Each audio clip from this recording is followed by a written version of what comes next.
আমি বিদায় বেলা দুইটা জিনিস রেখে গেলাম আকরাইয়া ধর, কোনদিন কখনো কোনো বিপদের মধ্যে তোমরা পড়বা না।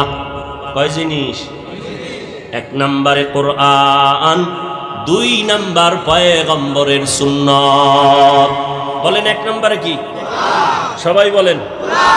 দুই নম্বরে আবার বলেন, আবার বলেন কোরআন আর হ্যাঁ, কোরআন এবং সুন্নাত। ১৫০০ বছর পরে তাকাইয়া দেখো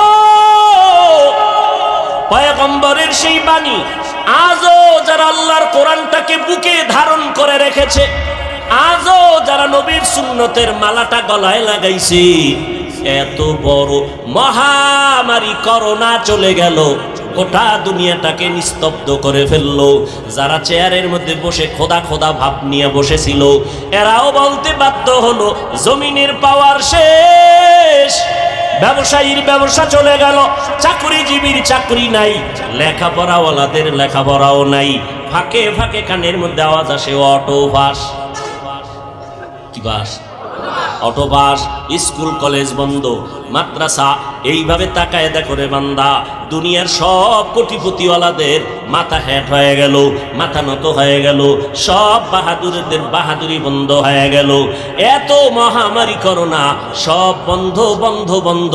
একটু আল্লাহকে সাক্ষী রেখে জবানটা খুলে জবাব দাও, আমার সোনার বাংলায় আল্লাহর হাজার কোটি শুকর, এত করোনা মহামারীতেও একটা কোরআনের মাদ্রাসা বন্ধ হয় নাই। হইছে? ভালো করে বুঝো, আল্লাহ পাক ভালো মন্দ যাচাই করার জ্ঞান ফেরেশতাকে দেন নাই, পশুকেও দেন নাই, দিছেন শ্রেষ্ঠ জাতি আদম সন্তানের। একটু যাচাই করে জবাব দাও, এত করোনা মহামারীর মধ্যেও বেতন বন্ধ হুজুরদের, বেতন কত? কয় ৫,০০০, ৬ মাস বাকি। এত মহামারী করোনায় পড়িয়া কোনো মাওলানা ওয়ারলেস বাজারে গিয়া কারো কাছে বলে নাই আমার চাকরি নাই, আমার টাকা পয়সা বেতন বন্ধ, আমার ঘরে খানা নাই, আমারে কিছু টাকা ভিক্ষা দেও, না হয় আমি না খাইয়া মরে যাব। আল্লাহ কয় না, আমি কোরআন হেফাজতের জিম্মা যেমন নিয়েছি, আমার কোরআনটা যাদের সিনায় রাখবি, আমি আল্লাহ তাদেরকেও হেফাজতের জিম্মা নিয়েছি। পয়গম্বরের সুন্নাত। করোনা করোনা করোনা, ঘরের দরজা লাগাইয়া এখনো কত মহামাস্তান দরজার ভিতরে এখনো বয়া রয়েছে, বাইরে যায় না। করোনা চিন্তা করছে এখনো, আমি জানি দেখে বলতেছি, মহাপণ্ডিত হে মাস্ক লাগাইয়া ঘরের ওই বিল্ডিং এর ভিতরে ফ্ল্যাটে থাকে, বাইরে যায় না, বুলেও নামে না, এখনো কয় করোনা। নামাজেও যায় না, জুমায়ও যায় না, ঈদেও যায় না। হ্যাঁ, তো একজনের জিজ্ঞেলাম অবস্থা কি, কয় পঙ্গু পঙ্গু ভাব। চিন্তা করতে পারেন, বাবায় মারা গেল, সন্তানেরা লোক দিয়া টাকা দিয়া বাবার লাশটা ঘর থেকে নামাইয়া রাস্তায় ফেলে দিল, সন্তানেরা জানা যায় না, খবর নেয় না। করোনা। তাকাইয়া দেখছো রে বাঙালি মুসলমান, ইতিহাস যেন কেউ জবাই করে দিতে না পারে, ভালো করে টানাইয়া রাখো, লিখে রাখো। শত শত করোনার লাশ আমার সোনার বাংলাদেশের আলেম টুবিওয়ালারা কান্দে নিয়া গোসল করাইয়া কাফন পরাইয়া কবরে দাফন করেছে। আল্লাহর হাজার শুকর, একজন হুজুরেও করোনায় মরে নাই। হায়াতের মালিক কে? মাস্কওয়ালারা কেউ মরে নাই। এরে নবীর আশিক একজন কোরআনওয়ালাকেও আল্লাহ মারেন নাই। আল্লাহর শুকর, চতুর্মুখী দুশ্মন আমাদের ঘিরে আছে, ইহুদি বেঈমানেরা, ইসলাম বিদ্বেষীরা। আওয়াজ দেয় কোরআনের আওয়াজ বন্ধ করো, মাদ্রাসায় তালা লাগাও, আলেমদের জবানে তালা লাগাও, মসজিদে তালা লাগাও, আওয়াজ বন্ধ করো, তাবলীগ বন্ধ করো, মাদ্রাসা বন্ধ করো। বিধর্মীদের আওয়াজ। শুধু তাই না, এর সাথে আবার ভিতরে ভিতরে কিছু ইসলামের নাম ব্যবহারকারী মুনাফিকেরাও তাল মিলায়। সত্য কথা বলতে ভয় লাগে নাই? বলে তাবলীগে গিয়ে কোনো লাভ নাই, বলে না? কওমি মাদ্রাসায় পড়ে কোনো লাভ নাই, পীরের দরবারে গিয়া চরমনাই উজানি বাহাদুরপুর নানুপুর গিয়া লাভ নাই, জিকির করে লাভ নাই, পাগড়ি পরে লাভ নাই, দাড়ি লম্বা করে লাভ নাই। তারে একটু জিজ্ঞাসা করো, ভাইজান কোন কাজে লাভ আছে বলো না কেন? দাড়ি লম্বা করবো কয় লাভ নাই, পীরের কাছে গিয়ে একটু নামাজ শিখবো কয় লাভ নাই, তাবলিগে গিয়ে একটু নবীর সুন্নাত অনুযায়ী চলবো কয় লাভ নাই, কওমি মাদ্রাসায় পড়বো বলে ওখানে পড়ে কোনো লাভ নাই। তো লাভটা আছে কই? ঠিকানা দাও। ঠিকানাও দিবা না, আর যেখানে যাই একটু কান্নাকাটি করব সেখানেও যাইতে দিবা না। তাহলে আমরা বুঝে নিব তোমার মনের হালাত বেশি ভালো না। ভাইরা আমার, এখানে অনেক দামি দামি মানুষ, বলেন তো তাবলিগের কারণে, আহলে হক ভণ্ড নয়, পীর মাশায়েখ যারা আছেন তাদের কারণে আমার দেশের মানুষ কি পরিমাণ গাঞ্জাখোর হয়েছে, বেপরদাওয়ালা হয়েছে, চুরি ডাকাতি করেছে। বিরোধিতা কেন?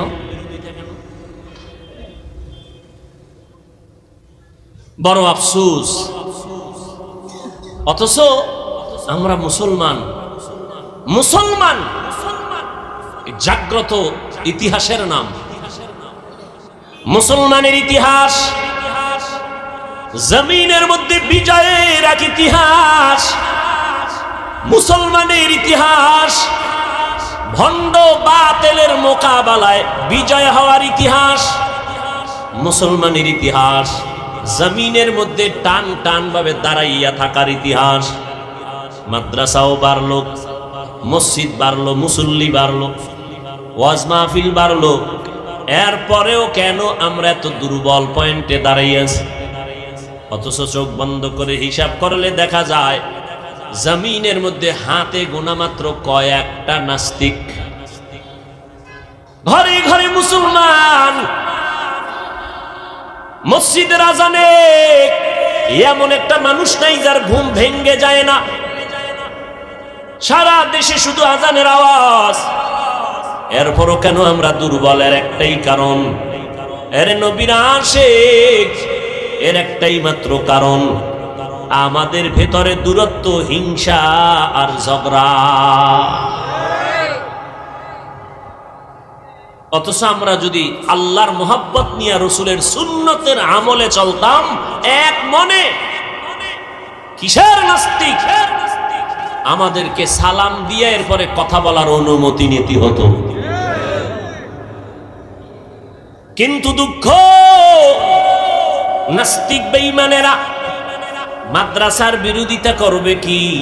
একদল টুপিওয়ালারাই তো আর এক দলের বিরোধিতায় লেগে আছে। আলেমের বিরোধিতা কি করবে নাস্তিক? একদল মুসলমান তো পেছনে লাগা আছে। এরে নবীর আশিক। তাবলিগের বিরোধিতা কোনো বেঈমান যা করে মানুষ কানে নেয় না, অধিকাংশ বিরোধিতা করে নামদারি মুসলমানেরা। করে না? করে না? অথচ এই তাবলিগের কারণে আমাদের আলেম না, মাদ্রাসার ছাত্র না, বরং জেনারেল লাইনের লক্ষ লক্ষ লক্ষ লক্ষ বান্দাসকে 5 ওয়াক্ত নামাজি হয়ে গেছে। খাঁটি আল্লাহওয়ালাদের সোহবতে গিয়া জীবনের মোড় ঘুরাইয়া ফেলেছে। নবীর চ্যালেঞ্জ, কোরআন ধরো, সুন্নাত ধরে রাখো, কখনো বিপদ আসবে না। এরে নবীর উম্মতের দল, আল্লাহর নবী বলেন সবার নামে জান্নাতে বাড়ি আছে, তবে ফেরাউন বেঈমানেরা জান্নাত কখনোই পাবে না। কিয়ামতের ময়দান যখন কায়েম হবে, আল্লাহ বিচার শুরু করবেন। সকাল থেকে দুপুর আধা বেলার মধ্যে হাসরের ময়দানের টোটাল বিচার কমপ্লিট হয়ে যাবে। জাহান্নামীরা জাহান্নামে থাকবে, জান্নাতীরা জান্নাতে যাবে। আধা বেলার মধ্যে হিসাব কমপ্লিট হয়ে যাবে। কেমনে এত মানুষ, হাজার হাজার হাজার কোটি কোটি কোটি মানুষ দাঁড়াবে হাসরের ময়দানে। এতগুলো মানুষ, এদের বিচার অল্প টাইমে কেমনে শেষ হবে? এরে আল্লাহর গোলাম, অথচ চাঁদপুর জেলার একটা থানার মধ্যে কত শত মামলা, এক একটা মামলা 50 বছর পর্যন্ত চলতেছে, এখনো ক্লিয়ার হয় না। টাকা দিলে মাঝে মাঝে, হাদিয়া দিলে মাঝে মাঝে মামলাগুলো তাজা হয়ে যায়। অথচ হাসরের ময়দানে আধা বেলার ভিতরে কোটি হাজার কোটি মানুষের বিচার কেমনে কমপ্লিট হবে? শুধু মানুষ না, আল্লাহ কুকুরকেও দাঁড় করাবেন, গরুরে দাঁড় করাবেন। এই পশু দাঁড়া, এই কুত্তা, দুনিয়াতে তুই ছিলি দুর্বল, তোর পাশের কুকুর ছিল শক্তিশালী, গায়ের জোরে তোর উপরে আক্রমণ করেছে, আজকে তোরে শক্তি বাড়ায় দিলাম, প্রতিশোধ নিয়ে নে, কারণ এটা ইনসাফের আদালত। আল-ইয়াউমা তুজজা কুল্লু নাফসিন বিমা কাসাবাত লা যুলমাল ইয়াউম ইন্নাল্লাহা সারিউল হিসাব। দ্রুত বিচার হয়ে যাবে, কোনো জুলুম করা হবে না। কেমনে সম্ভব? গরুরে আল্লাহ বলবে, রে গরু দুর্বল, দুনিয়াতে তুই দুর্বল ছিলি, শক্তিশালী গরুটা গায়ের জোরে এমনিই তোর উপরে হামলা করেছে, আজকে ইনসাফের আদালত তোরে শক্তি দিলাম, প্রতিশোধ নিয়ে নে। পশুর বিচার শেষ হওয়ার পর আল্লাহ এবার মানুষের বিচার শুরু করবেন। শুরু করার আগে বিশাল একটা মুমিনের বাহিনীকে আল্লাহ বলবেন, ও মুমিনের দল, তোমার আমলনামায় কোনো গুনাহ নাই। একটা বিশাল দলকে বলবে, তোমরা বিনা হিসাবে জান্নাতে চলে যাও। বিশাল এক দল গেছে গা হিসাব ছাড়া জান্নাতে, আর এক দল বেঈমানকে আল্লাহ বলবেন, তোদের আমলনামায় কোনো নেক নাই, তোমরাও বিনা হিসাবে জাহান্নামের মধ্যে চলে যাও। এবার বসো যারা মাঝখানে আসো, গুনাও আছে নেকও আছে, নামাজও পড়ছো, মিথ্যাও বলছো, নামাজ পড়িয়া সুদের টাকায় ব্যবসা করেছো, একটু দাঁড়া, ফিডাফিডি তোর কপালে দাঁড়া, ওজন দেওয়া হবে তোর আমলনামা। পালাবি কই? সবাই উলঙ্গ দাঁড়াবে, নারী আর পুরুষ উলঙ্গ হাসরের ময়দানে। জান্নাতে সবার নামে ঘর। ফেরাউন বেঈমান পাবে না তো ওদের বাড়িটার অবস্থা কি হবে? এই বড় লোকের বাড়িটা খালি, কি ব্যাপার? দুদুকের কাছে ধরা, অথবা নিজের বাড়ি দুদুক না এমনিই মরে গেছে, এখন ওয়ারিশ নাই, বা এদের ছেড়ে দেশান্তর হয়ে গেছে, সরকার এটারে ক্রোপ দিয়া নিয়ে কয়টারে নিলামে দিব। নাও কে নিবা? আল্লাহ কয় হাসরের ময়দানে আমি আমার মুমিনদের ডাকবো, এই ফেরাউন, নমরুদ, হামান, সাদ্দাদের বাড়িগুলো জান্নাতে আছে, আজকে আমি নিলাম দিব, কারা নিতে চাও? কয় দাম কত? আল্লাহ কইব টাকা পয়সার কারবার চলবে না, আমি আল্লাহ আজকে ওই মুমিনদের দান করব, নিলাম দিয়া দিব জান্নাতটা, যারা ফরজ আমলের পর নফল ইবাদত বেশি বেশি করেছে, আমি আল্লাহ তাদেরকে এই বেঈমানের বানানো জান্নাত বোনাস দিয়া দিব। আতিনা ফি দারে দুনিয়া না হাসান, আতিনা ফি দারে উকবা না হাসান, ইয়া গিয়াসাল মুস্তাগীসিন হদিনা লফতিখারা বিল উলুমে ওয়াল গিনা, হর গরিদে নেকো তু তৈয়ার হে, जो न मांगे उससे तू बेजार है। তাহলে বেঈমানের জান্নাত কারা পাইব? কথা কন না কেন? মুমিনরা পাবে। কোন মুমিন? সুদখোর, ঘুষখোর। শুধু ফরজ ইবাদত করছে তাও না, ফরজের পরে কি করছে? নফল। হাদিস শরীফে আল্লাহর নবী বলেন, কিয়ামতের দিন প্রথম হিসাব হবে কিসের জানেননি? এই জোরে কোন? قال النبي صلى الله عليه وآله وسلم أول ما يحاسب به العبد يوم القيامة الصلاة। হাসরের ময়দানে প্রথম হিসাব হবে নামাজের হিসাব। নামাজ দেখবে একজন আর ফরজ আমল তাও মাঝে মাঝে পড়ছে, মাঝে মাঝে পড়ে নাই, আমল নামায় দিবে, দেখবে পাল্লা ভারী হয় না। আল্লাহ নবী বলেন, তখন আল্লাহ বলবেন, একটু দেখ ফেরেশতা, ফরজ আমলের ঘাটতিটা পূরণ করার জন্য নফল আমল আছে কিনা দেখ। নবী বলেন, যখন নফল পাওয়া যাবে, বান্দার নফল দিয়া ফরজের ঘাটতিগুলো পূরণ করে দিবে।